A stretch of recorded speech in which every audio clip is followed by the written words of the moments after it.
Leesburg. My name is Kristen. I'm a community member, and I'm proud and happy to open and welcome you into our service today. Our theme this year is Living Everyday Wonder, and the month focus for October is on finances. And today our talk title is Swimming in the Infinite. We're so glad that you joined us today, and feel free to add to the chat if you're in our Zoom room right now, and comments, any prayer requests or celebrations that you would like us to have included later in our spiritual mind treatment, which is our form of affirmative prayer. We invite you to get comfortable and relax in this moment as we begin our service. Please join us as we create our sacred space. We set our intentions of deepening into our awareness and practice of our 5 pillars of spiritual living by lighting this candle in our virtual world. Our first pillar is sacred study, represented by the divine quality of truth. We use this pillar to recognize the importance of an open mind and the power of our minds. The second pillar is affirmative prayer, represented by the divine quality power. This pillar honors the power of prayer in our daily lives. Our third pillar is meditation and the divine quality of peace. This pillar reminds us of the importance of meditation and the peace we feel when we quiet our minds. The fourth pillar is circulation and the divine quality of life. We know that the great law of circulation works in our lives. As we give, so shall we receive. And the fifth pillar is sacred service and the divine quality of love. This pillar affirms our call to be of service to our world as we see through the eyes of love. Let us close our eyes as we bless this sacred space and our time together. As we weave each of these pillars of spiritual living into our service today, may they deepen our own spiritual practices of study, prayer, meditation, circulation, and service, expanding our minds and our hearts with the 5 divine qualities of truth, power, peace, life, and love. We also bless everyone who made our service possible today and everyone in attendance. May the energy of love that is generated here bless everyone abundantly, and so it is.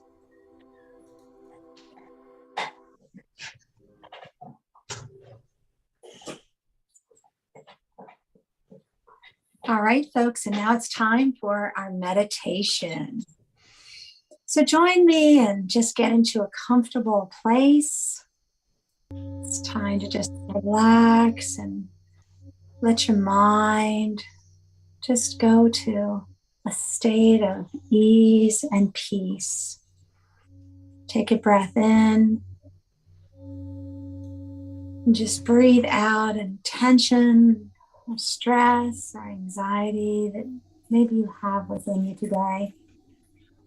Take another deep breath in.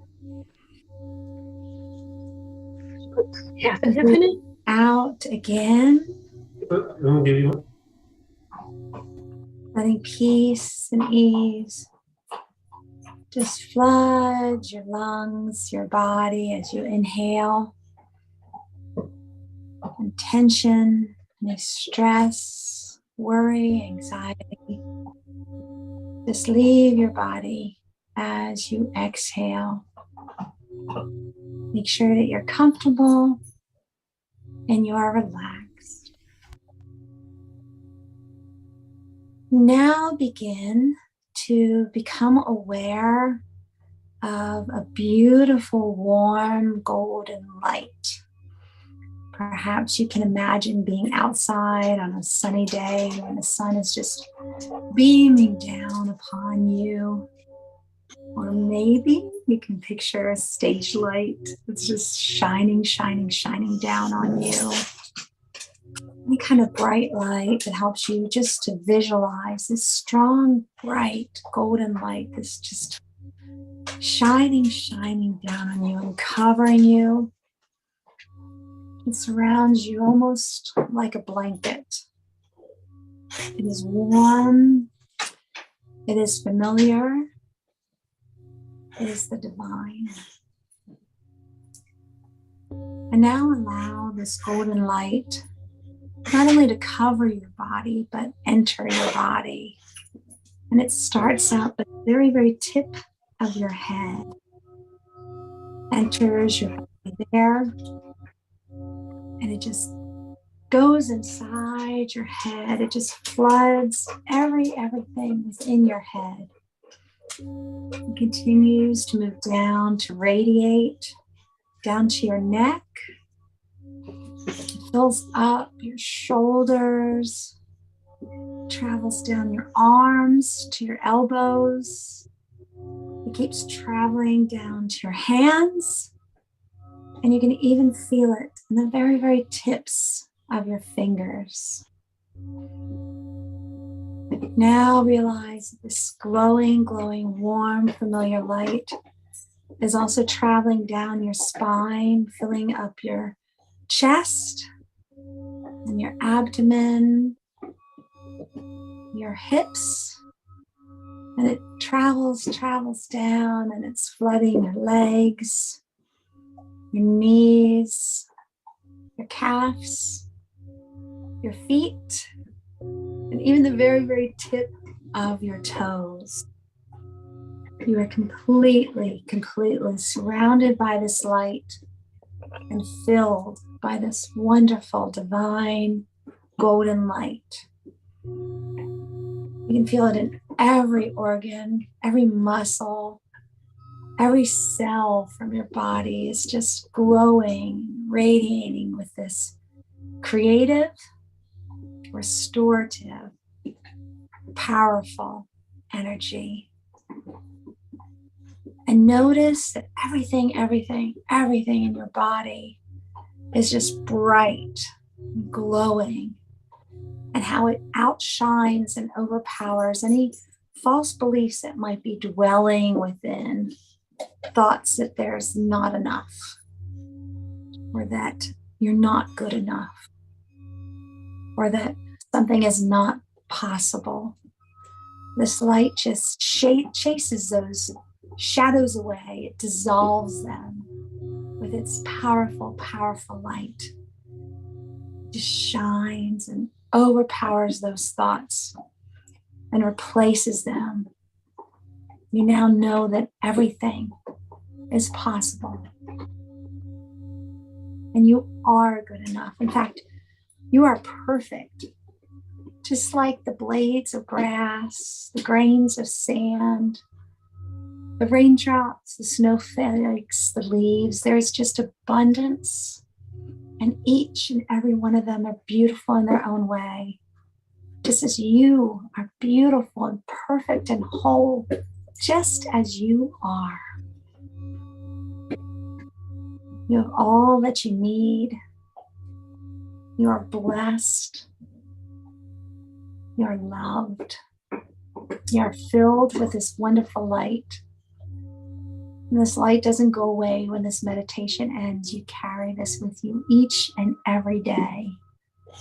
And if you ever forget, you just do this meditation and let that light surround you first, outside your body, and then invite it in and let it just flood, flow through your entire body.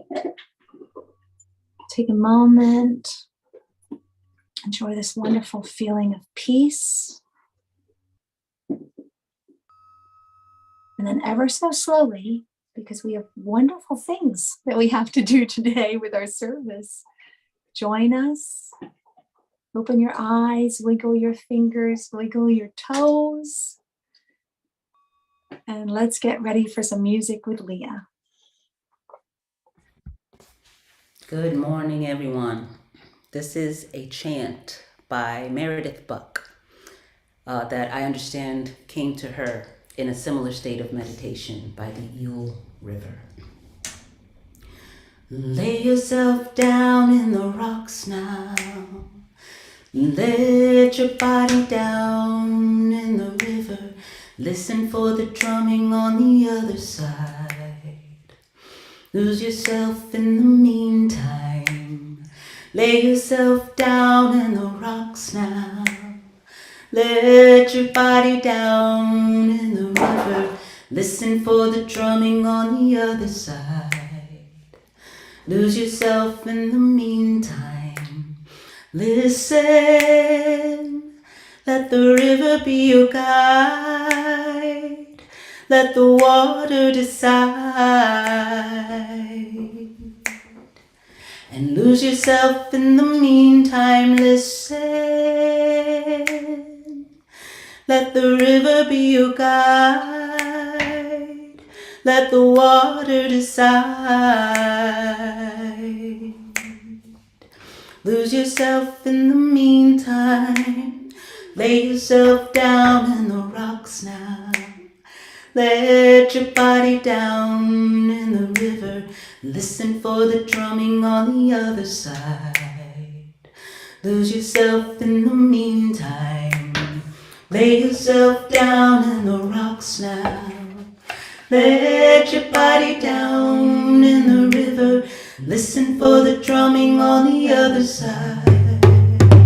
Lose yourself in the meantime. Listen. Lay yourself down in the rocks. Let the river be your guide. Let the water decide. On the other side. Lose yourself in the meantime. Listen. Lay yourself down in the rocks. Let the river be your guide. Let the water decide. On the other side. Lose yourself in the meantime. Lay yourself down in the rocks. Let the river be your guide. Let the water decide. Drumming on the other side. Lose yourself in the meantime. Lay yourself down in the rocks. Let the river be your guide. Drumming on the other side. Lose yourself in the meantime.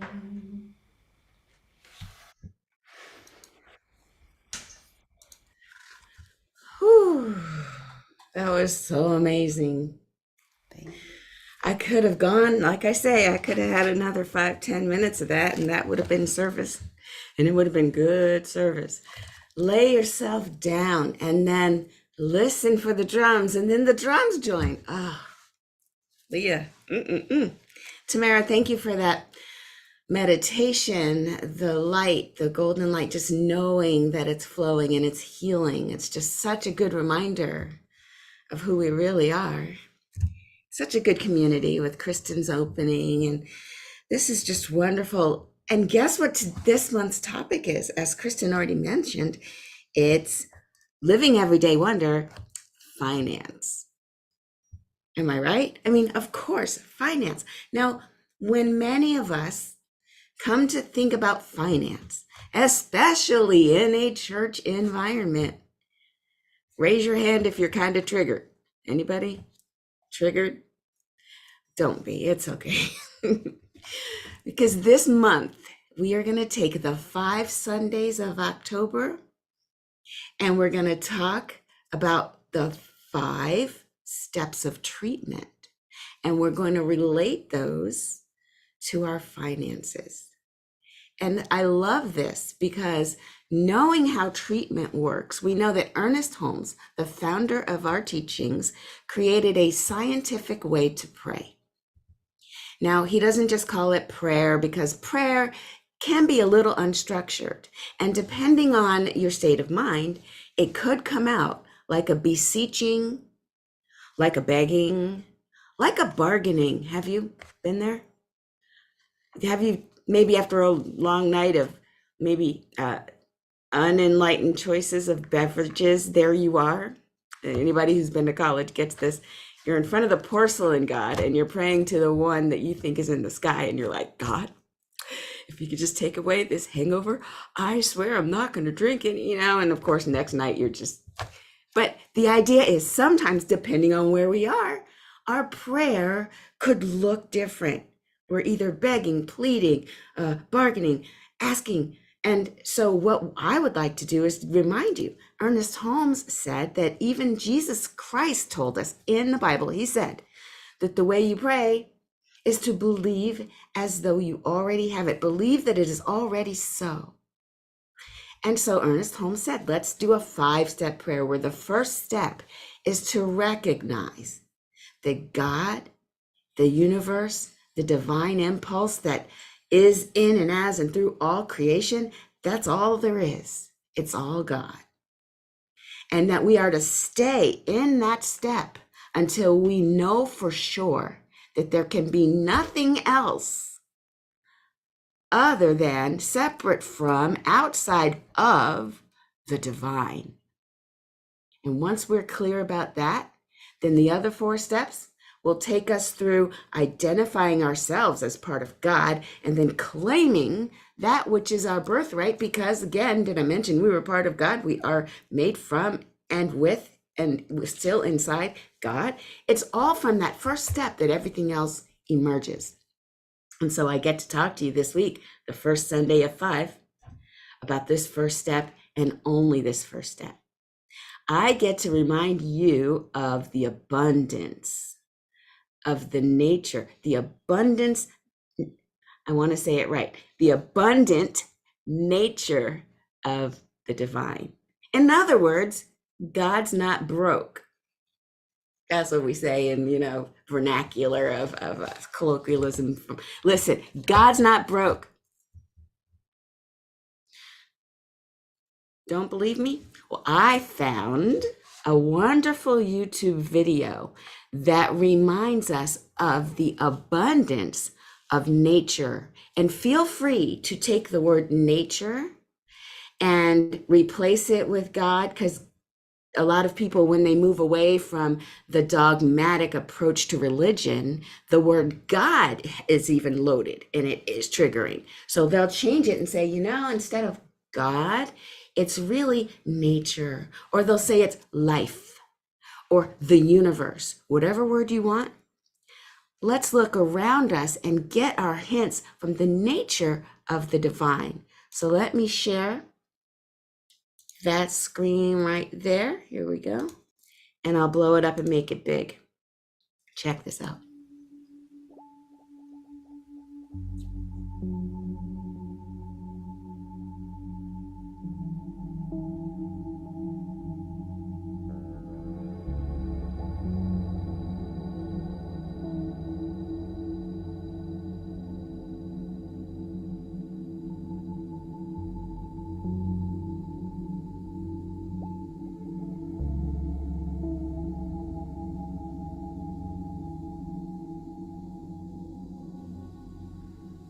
When I walk on the beach in the North Shore of Oahu, I'm always amazed by how many grains of sand there are, and how many there must be in all the beaches and deserts in the world. According to David Blattner's fascinating book, Spectrums, researchers at the University of Hawaii have estimated that there are, roughly speaking, 7.5 billion grains of sand on planet Earth. This is an astonishing number, no doubt, but it pales to the number of stars in the universe, which some astronomers suspect numbers more than 16 sextillion, or 16 times 10 to the 21st power. Essentially, for each single grain of sand you pick up, there are at least 5 to 10 more stars. Yet even as this number boggles our mind, imagine that in just 10 drops of water, there are roughly 16 sextillion molecules, more than all the grains of sand in the world. But in just 1 grain of sand, there are more atoms than all the stars in the universe. And just ponder this, how many atoms in the universe there must be? It is estimated that there are between 10 to the 78th power to 10 to the 82nd power atoms in the known observable universe. In layman's terms, that works out to be between 10 quadrillion, vigintillion, and 100,000 quadrillion, vigintillion atoms. We truly live in a cosmos of fantastic numbers.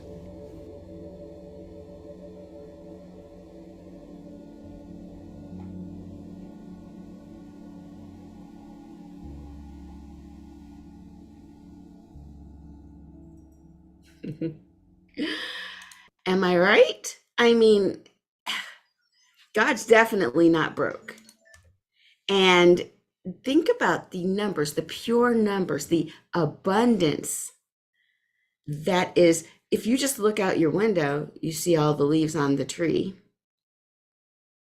For now, I mean, they're going to fall because it's fall. But the point is that nature itself multiplies in abundance. And that the pure number, it's crazy. Like I can't. He said a number I've never even heard of. Like I know quintillion, but what is a?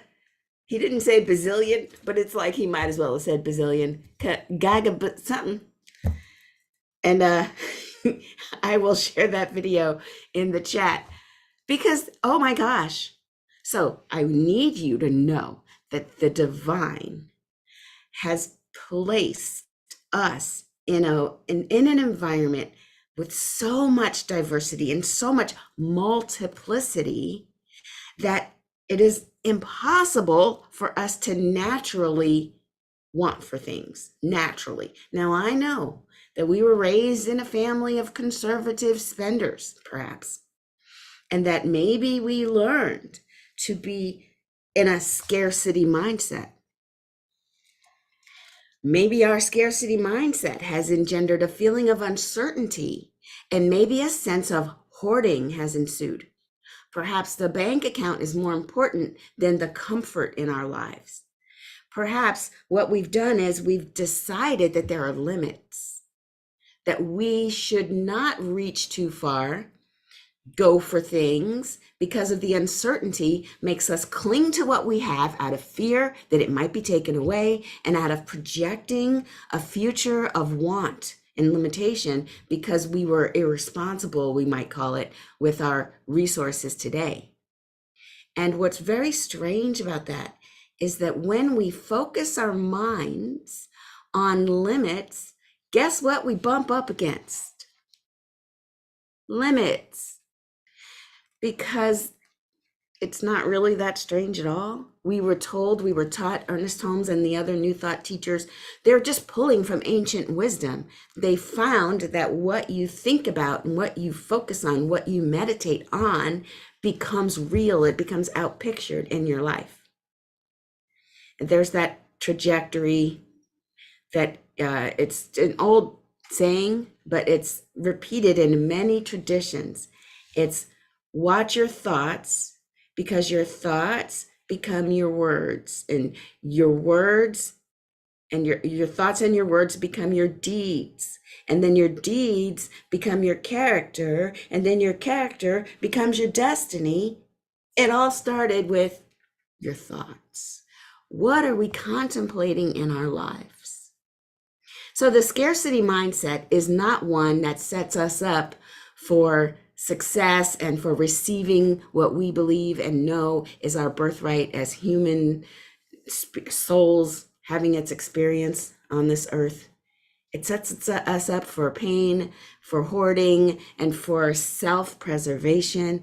Yet if we look at nature, we look to nature, we will find that there's another way to exist. There's another way to thrive. And what's that? It's through generosity, we thrive. And look at ecosystems. If ecosystems, the natural order of things, were all about conserving our resources out of fear of scarcity, then we would not have the abundant coral reefs that we have today. We wouldn't have the mutual existence between a whale and the What's the thing that attaches? Somebody who's really smarter than me, go ahead and type into the chat the thing that attaches to the whale. I feel like it's a mollusk. It's a barnacle. Thank you. The barnacles. Did you know that the barnacle and the whale have a relationship that support each other? And I could go on, but this is not a science show, although it should be maybe. But listen, even just the little things that we find that could be a little bit annoying, maybe bacteria, its job is to rid us from some of the bacteria have a purpose in our bodies. You'd be surprised. I mean, we're supposed to keep it at bay, keep it in balance. Systems, every system needs each part of it to thrive. And further, you look at a forest. There are many ways in which a forest has a bunch of trees that feed the other trees, and nature never says, oh, sorry, only oak trees today. We can only have oak trees in this forest. We can't have any other type of plant. Why would it do that? Why would it try to limit the diversity when we know that as other plants are added to an ecosystem, each plant needs its own type of nutrient, and that it's what it calls waste becomes nutrients for the next plant. It enriches the soil. That soil maintains its ability to support all types of life. Why? Because the abundant array of differentiators in that area to keep it fresh. I remember reading in one of my history classes that one of the problems that were had when people first became agrarian societies, they would try to plant the same type of thing. Maybe it was a potato. I can't remember what I read about what kind of thing it was, but they kept planting this homogeneous type of thing into this soil. And because of the lack of diversity, the soil's nutrients were depleted, and that soil just became barren. It could no longer support the types of life that it was supporting previously. What was the answer to that? Oh, the answer became you need to fold in different types of nutrients, extend. Don't always plant the same thing every season, swap it out, rotate your crops and so forth. That is the extent to which I understand crops, by the way. But it's enough for me to know that I am not supposed to sit in my scarcity mindset, hoard my resources, and jealously guard everything I think is mine. When I notice that there's a community of others that I give from my overflow, it turns out that's exactly what someone else in the community needs. And then their waste, or the thing they do naturally, ends up feeding the community. We as a community are that soil, and we keep adding to the nutrients by just being ourselves. The more you can be yourself, the better you are for the community, right? Because your natural abilities are going to naturally attract those that need that. And then as a return, whether it's a direct reciprocal relationship or whether our reciprocity has to travel all around the globe and then boom, here it is back again, running 10 times over. It's 10 times what I gave out, but how did that work? We don't know. Just giving because we know we'll be receiving. That's the reciprocity of the universe. So we will shift our awareness from a mindset of scarcity where nothing's ever enough. I need more. I'm not going to have enough later, so I'm going to hoard it now. And all of that idea, we swap it out to a sense of trust. What is that trust coming from? The trust in the universe, because God's not broke, in our little simile. Use that if you like, or just know the universe is abundant. Whichever works for you, know that that's the beginning of the abundance mindset. And as we know that the universe is abundant, there's no scarcity of, listen, I know that the people that are in the wake of Ian, the storm that has gone through and is possibly still coming through, there's no scarcity of water. And water is powerful. In fact, let's think about this. If We are swimming in an infinite ocean, as the title of this talk is for today. If we are swimming in an infinite ocean, I want to ask you this. Are you staying in the same corner, the same little area in this infinite ocean? Have you swum out a little bit from the comfort? I'm thinking of Nemo right now, right? Remember, he's in that anemone and he's coming out and he comes back in and he comes out and he comes back in. Are you staying in that little anemone, or are you going to go out there and swim and swim? Because the universe is abundant. There's so many opportunities. And I know some of you are thinking, but there's sharks and there are things that can get you. Obviously, there are things that can get you. I would recommend not holding a vision of the things that can get you in your mind as you swim. It's going to change your stroke. If you're swimming, literally swimming out there in the ocean, and all of a sudden you remember that sharks exist, you're probably going to pause a bit, clench a bit, and you may run back to your anemone. It could happen. And we know that this world, this is an abundant place. We don't have to hold thoughts that someone might be mean to me soon, so I'm going to be defensive my whole day. No, and I do say that if you do run across a shark or someone being mean to you, all right, that would be the moment to cover, or maybe just an awareness, maybe move through life with an awareness. Don't go to the shark neighborhood, perhaps, right? There is some consciousness of, I know the universe is abundant, but I'm not going to be completely irresponsible and just go everywhere with no thought for my safety. It's not what I'm saying. But I am saying, let's get out of our comfort zone. How does that change our stroke if we know that the universe is abundant? We are swimming in an infinite ocean. How does that change our behavior if we also know that for the most part, it's a friendly universe, and that our nature is to be supported, that the universe wants nothing but good for us. There is no power for evil that's working against us.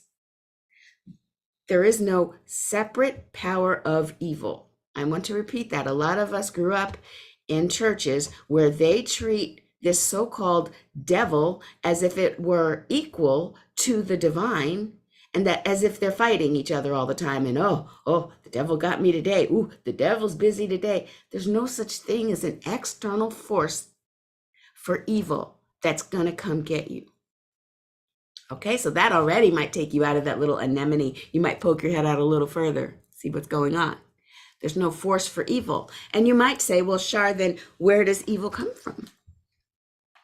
I'm not going to say there is no evil. There is no spoon, right? No. People do some things that are really messed up. They do. I'm not going to deny that. And I'm not going to ask you to deny that. And I know we can all look at the news right now and see the pure devastation that has ripped through many parts of the world just in the last week. Was that a separate force for evil that was determined to take people? And was that? No. In the case of the hurricane, things happen. Now, that is possibly global warming. And yes, there are things we can do about that. And yes, there are forces that don't want us to pay attention to global warming. Are they external forces for evil that want us to not pay attention to global warming? No. But there are people who would love to just keep hoarding resources on this planet, as if hoarding them puts them in a better place, and they're in the scarcity mentality, and hoarding in their minds is what equals abundance. Yet we know that all we need to do is change this right here. How am I being in the world? Am I operating from an abundance or from a scarcity mindset? And we act accordingly. And that action may need to be taken externally. We may need to donate to some organization that Aaron would suggest to us that is working for the saving of the planet, and for lack of a better term. We can act in a way that supports our abundant mindset, and we can start to move the needle. So people will do things, people will make choices, and those choices may affect us negatively. And what do you do about that, one might ask? I'm swimming in an abundant ocean, and I wasn't in a shark neighborhood, minding my own business, and then a shark came for me. What do I do about that? First thing I would say is, I feel for you. Let's go into prayer. Let's go into prayer. Now, what does prayer have to do? When we're in prayer and when we're realigning with our faith, fear cannot exist in the space where there is faith. The two cannot occupy the same space. You're either in fear or you're in faith. And so there are a lot of things we can do in the moment. In the moment that it's happening, usually we'll go into autopilot anyway. We've got an adrenaline system that will kick in, and we've got our flight or fight or freeze, and we'll get through the triggering moment. Chances are, when you guys come to the minister or the practitioner with an issue, it's not currently happening in this moment. You're usually in the aftermath or you're fearful of it. But in the moment, trust your endocrine system. It will give you enough adrenaline to get you through it. It's the after. And sometimes we stay in shock for a good week or so. And after, it starts flooding in. Oh my gosh, can you believe that? I was just in the mouth of that shark and I wiggled out. And then there's a lot of emotions that come up. And that's where the prayer and the faith come in. Because we've got to know that we are the divine. We are still holy. We are still blessed. We are still held in the arms of God. And then we have to just really curate the types of talk, what comes out of our mouth, and what we're still holding on to. How long do we hold on to a situation that is no longer happening right now in front of us? How long do we hold on to it? How many of you have your ex in the back of your head judging you right now? You haven't been with that person for 10, 20 years, in the back of your head. That's what I'm talking about. How long do we hold on? That moment, in that moment, we have choice. We have choice to align ourselves with who we really are, the abundant child of the universe that is not broke. And this abundance is always here to just lift us up and to carry us through whatever it is we're doing. Our faith, our awareness, whatever we train our mind on, that's what we will experience. We're going to have moments and we're going to slip. I challenge you to check yourself out. Always check in. What am I thinking? Am I in the present moment? Or am I in the past where someone said something to me? Or am I in the future where something might happen?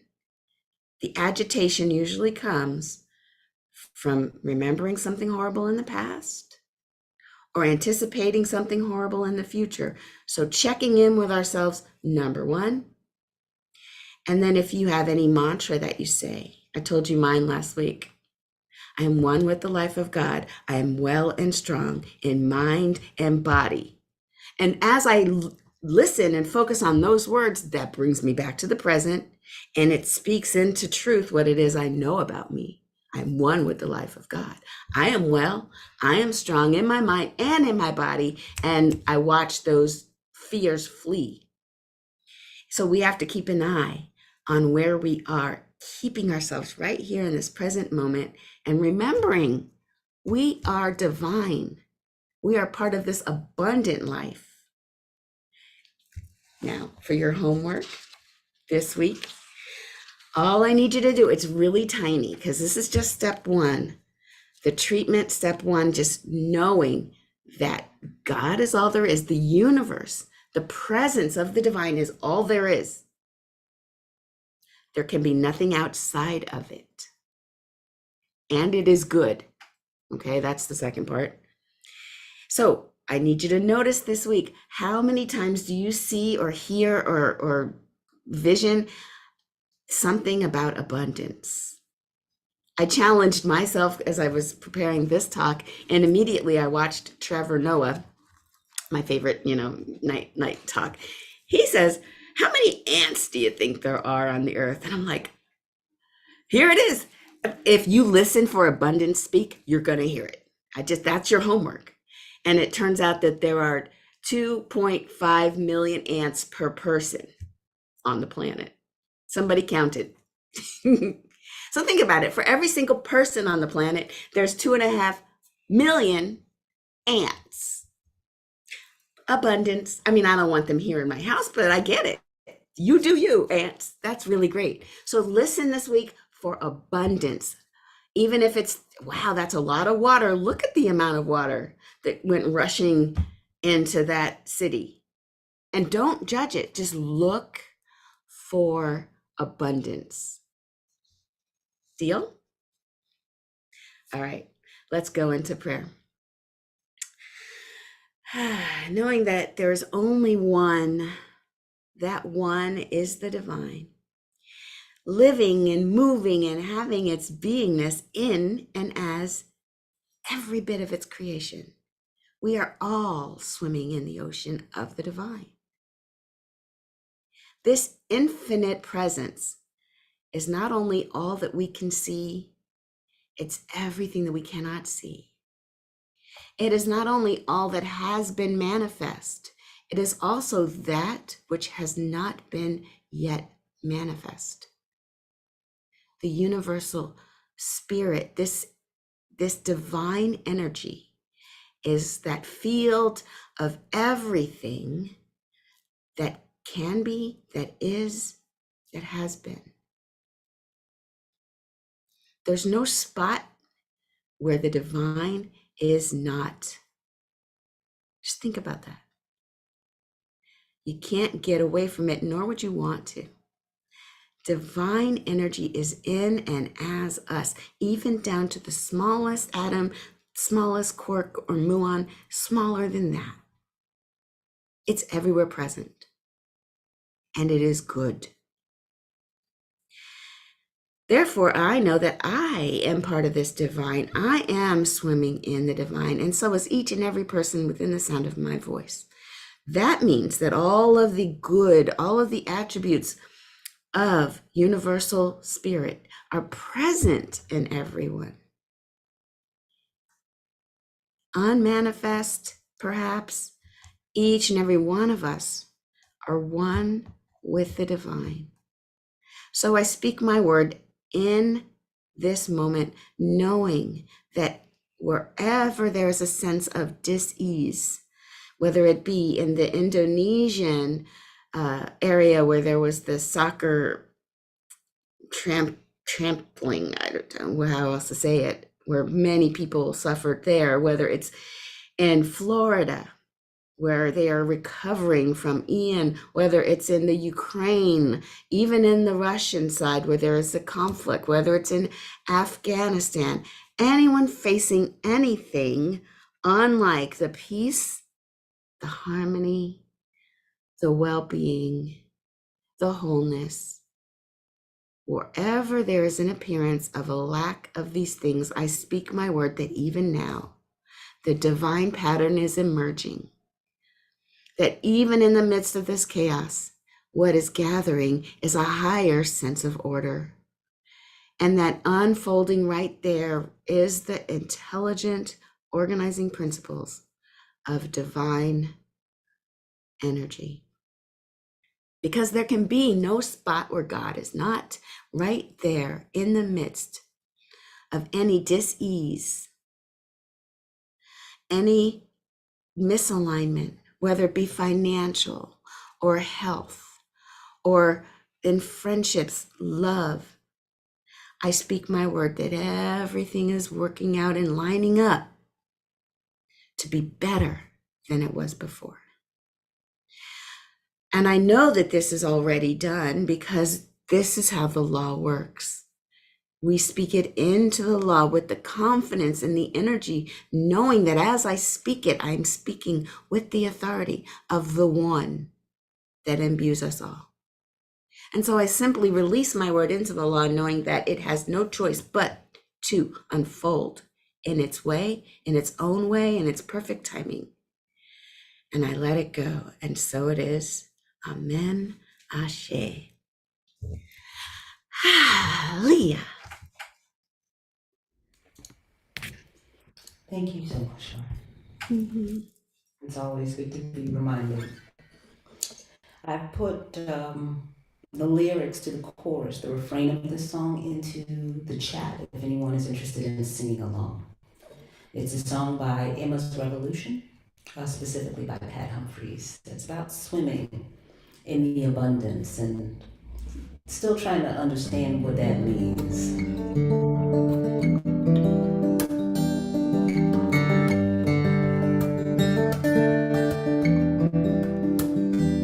We are living beneath the great big dipper. We are washed by the very same rain. We are swimming in the stream together, some in power and some in pain. We can worship this ground we walk on, cherishing the beings that we live beside. Loving spirits will live forever. We're all swimming to the other side. I am alone and I am searching, hungering for answers in my time.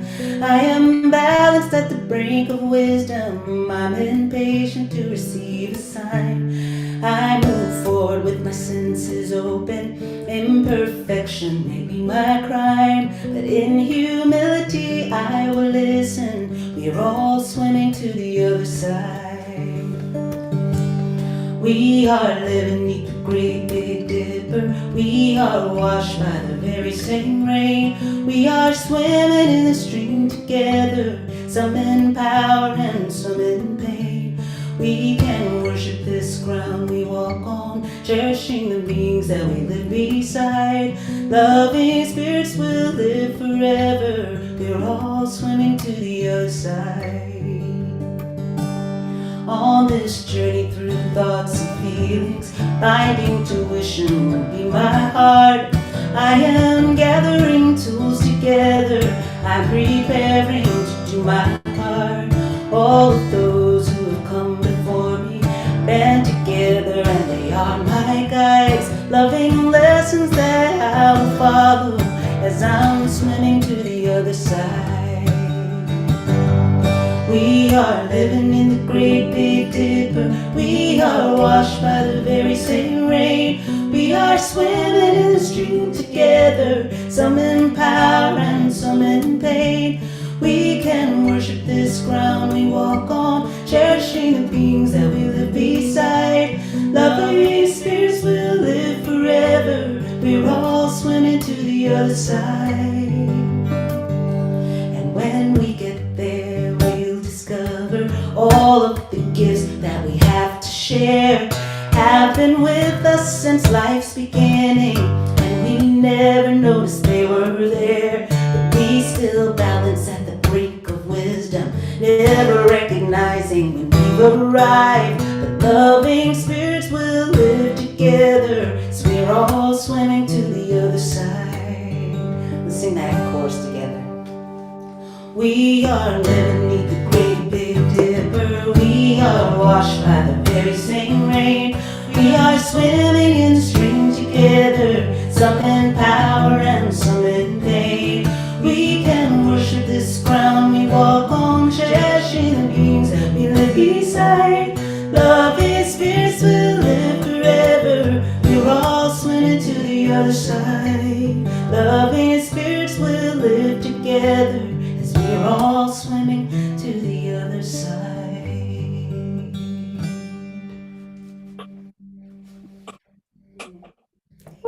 My goodness, my goodness, my goodness. What an incredible service today. Thank you so much, Charlene. Thank you, Leah. I think I'm going to keep singing that song for the rest of the day. Now's the time to bless the donations that are shared with us today. This month, our theme is finances, and we at CSL Leesburg believe in the law of circulation. We believe it, we practice it. So we are a tithing community. The donations that are shared with our center bless everyone, those who give and those who receive, just like Charlene was talking about, the whales and the barnacles. It's a symbiotic relationship. Your donation helps our center, our home organization, and all the organizations that also work to support a vision that is helping to create a world that works for everyone. Please look at the screen. There's so many ways for you to find a method to give, so many different paths. It all goes to the same place, but it's easy to find a way that works for you. We thank you so much for your support. Now, please join me by placing your donation over your heart, or maybe it's just, you give every month online. It's automatic like I do. So just hold that thought in your consciousness as we say our blessing of our gifts. The presence of spirit within me blesses everyone I meet, tends to heal everything I touch, brings gladness into the life of everyone I contact. Therefore, I am a blessing to myself, to humankind, and to the day in which I live. And so it is. Boy, that's all about abundance, isn't it? And now we have a few announcements for you. So we made a little last minute change. We want to make sure that everybody's present who needs to be present. We're going to have our new member Sunday next Sunday on October 29th. Please plan to join us. It's always so much fun to welcome new members into CSL Leesburg.